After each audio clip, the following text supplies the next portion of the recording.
नमस्कार, सुप्रभात। न्यूज छत्तीसगढ़ में आपका बहुत बहुत स्वागत है। इससे पहले आप छत्तीसगढ़ के कौन से जिले से न्यूज को देख रहे हैं, कमेंट में हमें जरूर बताइए। साथ ही डेली अपडेट रहने के लिए चैनल को सब्सक्राइब जरूर करें। सीएम बघेल ने भिलाई के लोगों को दी करोड़ों की सौगात। मुख्यमंत्री भूपेश बघेल ने नगर निगम भिलाई अंतर्गत सेक्टर 1 नेहरू सांस्कृतिक भवन में आयोजित आभार सम्मेलन में शिरकत करने से पहले यहां पर 65 करोड़ 75 लाख 12 हजार रुपए की लागत वाले 48 कार्यों का लोकार्पण भूमि पूजन किया। इसमें 22 करोड़ 50 लाख 28 हजार रुपए लागत वाले 19 कार्यों का लोकार्पण और 43 करोड़ 24 लाख 84 हजार रुपए की लागत वाले 29 कार्यों का भूमि पूजन शामिल है। भूपेश बघेल सरकार के चिटफंड कंपनीज पर सख्ती, यशट्रीम की संपत्ति की गई नीलाम। छत्तीसगढ़ की भूपेश बघेल सरकार चिटफंड कंपनीज के खिलाफ सख्ती से काम ले रही है। इन कंपनीज की संपत्ति को नीलाम करके उनसे प्राप्त पैसे को निवेशकों को लौटाने का सिलसिला जारी है। इसी क्रम में चिटफंड कंपनी यशट्रीम रियल एस्टेट की संपत्तियों को नीलाम किया गया। इस नीलामी से 42 करोड़ 77 लाख 82 हजार रुपए की राशि प्राप्त हुई।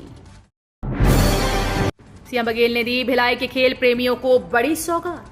सीएम भूपेश बघेल ने नगर पालिका निगम भिलाई के अंतर्गत खुर्सीपार में नवनिर्मित मिनी इंडोर स्टेडियम का लोकार्पण किया। 3 करोड़ रुपए की लागत से बने इस स्टेडियम में बैडमिंटन कोर्ट, 2 नग वुडन फ्लोरिंग, टेबल टेनिस के 3 कोर्ट, 3 बोर्ड शतरंज, कैरम रूम और एक हॉल बनाया गया है। छत्तीसगढ़ में देश के 3/4 लघु वनोपजों का संग्रहण, संग्राहकों की संख्या में 4 वर्षों में 4 गुना से ज्यादा की वृद्धि। सीएम भूपेश बघेल की मंशा के अनुरूप वन मंत्री मोहम्मद अकबर के मार्गदर्शन में छत्तीसगढ़ के वनांचल क्षेत्रों में निवास करने वाले वनवासियों और आदिवासियों के हित में कई महत्वपूर्ण कार्य किए गए हैं। सीएम बघेल बोले, श्री राम के आशीर्वाद से बदल रहा छत्तीसगढ़। एमसीबी को दी 359.83 करोड़ के विकास कार्यों की सौगात।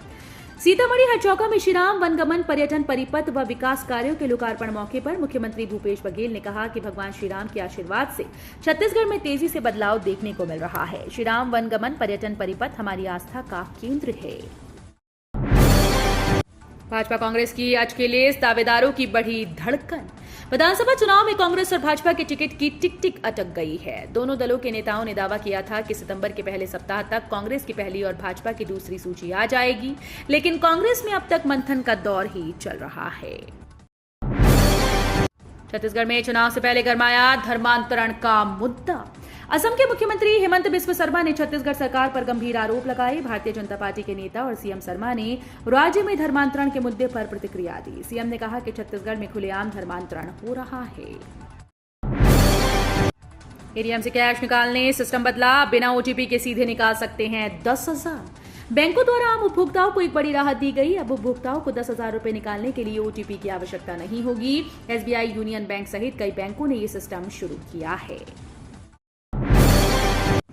छात्रों को रोजगार से जोड़ने के कवायद, इंडस्ट्री की मांग के आधार पर पीजी कोर्स में होगा बदलाव।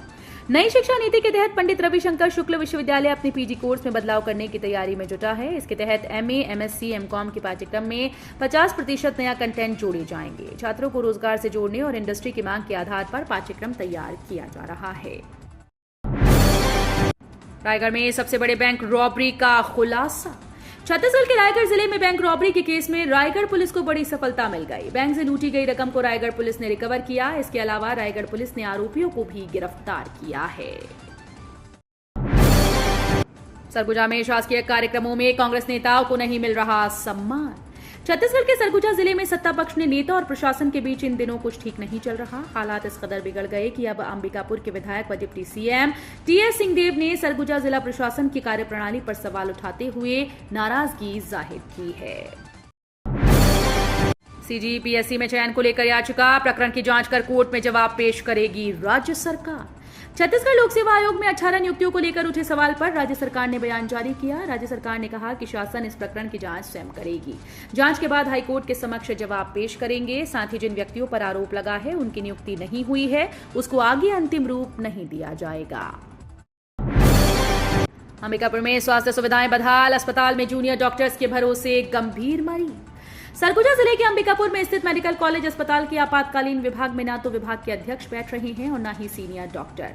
सरगुजा संभाग के विभिन्न इलाकों से आने वाले गंभीर मरीजों के इलाज के लिए एमबीबीएस डॉक्टर जूझते रहते हैं।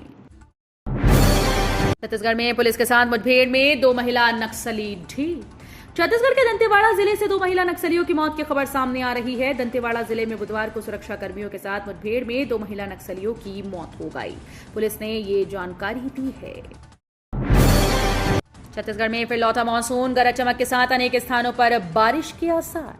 छत्तीसगढ़ में कुछ दिनों के ब्रेक के बाद अब वापस से मानसून की गतिविधियां बढ़ने वाली हैं। बुधवार से अगले 3 दिनों तक वर्षा की गतिविधियों में उत्तर छत्तीसगढ़ में वृद्धि होने के आसार हैं। इसके अलावा प्रदेश के अनेक स्थानों पर हल्की से मध्यम वर्षा होने के साथ छींटे पड़ने की संभावना है।